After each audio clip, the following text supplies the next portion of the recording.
कल्पना करा, तुमचं घर, तुमचं गाव, तुमच्या आठवणी सगळं काही एक दिवस पाण्याखाली जाणार आणि तुम्हाला सांगितलं जातं की हे देशाच्या विकासासाठी आहे. पण प्रश्न असा आहे की विकास नक्की कोणाचा आणि कोणत्या किमतीवर?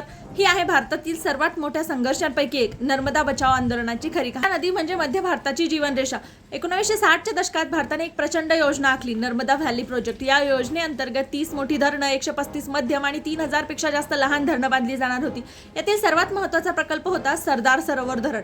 सरकारचे दावे होते की 18 लाख हेक्टर जमिनीला सिंचन, 1450 मेगावॅट वीज निर्मिती, लाखो लोकांना पाणी, सगळं काही कागदावर अगदी परफेक्ट मिळणार असं दिसत होतं. पण जमिनीवर एक वेगळीच कथा तयार होत होती. या प्रकल्पामुळे 245 गावं पाण्याखाली जाणार होती.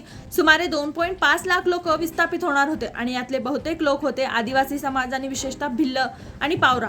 यासाठी जमीन म्हणजे फक्त मालमत्ता नव्हती, ही त्यांची ओळख होती, संस्कृती होती, इतिहास होता आणि जगण्याचं एकमेव साधन होतं. 1985 मध्ये एक तरुण समाजशास्त्रज्ञ या भागात आले, मेधा पाटकर.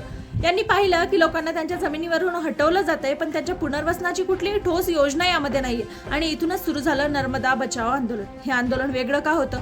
कारण हा संघर्ष होता अहिंसक, गांधीवादी मार्गाने चालणारा. लोकांनी सत्याग्रह केला, उपोषण केलं आणि पाणी वाढलं की गळ्यापर्यंत पाण्यात उभं राहून आंदोलन केलं. यालाच म्हटलं गेलं जल बचाव सत्याग्रह. हा संघर्ष मग भारतापुरता मर्यादित राहिला नाही, तो आंतरराष्ट्रीय पातळीवर गेला. यामुळे वर्ल्ड बँकने $450 मिलियन निधी मागे घेतला. हा एक मोठा विजय मानला गेला. पण संघर्ष इथे थांबला नाही.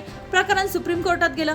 2000 साली निर्णय आला, धरणाला परवानगी देण्यात आली, पण एक अट ठेवण्यात आली, पूर्ण पुनर्वसन झाल्याशिवाय धरणाची उंची वाढवता येणार नाही. आज धरण उभं आहे, पाणी साठलेलं आहे, वीज तयार होते आहे, पण अनेक कुटुंब अजूनही योग्य पुनर्वसनापासून वंचित आहेत. अनेक ठिकाणी मूलभूत सुविधांचा अभाव आहे. म्हणजेच विकास झाला, पण सगळ्यांसाठी नाही. आता प्रश्न तुमच्या समोर आहे, विकास म्हणजे फक्त मोठे मोठे प्रकल्प आहेत की माणसांचं जीवनही आहे? नर्मदा बचाव आंदोलन आपल्याला शिकवतं की ज्या विकासात माणूस हरवतो तो विकास नसतो, तो अन्याय असतो.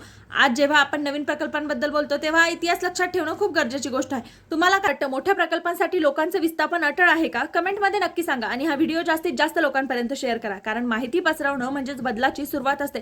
सध्या मध्य प्रदेशमध्ये अशाच पद्धतीची आंदोलनं सुरू आहेत आणि त्याही लोकांचा उद्या विस्थापनाचा आणि पुनर्वसनाचा हाच प्रश्न उद्भवणार आहे. तरी सरकार यामधून कुठलाही मध्यम मार्ग काढत नाही. त्याबद्दल तुम्ही काय विचार करता मला नक्की सांगा.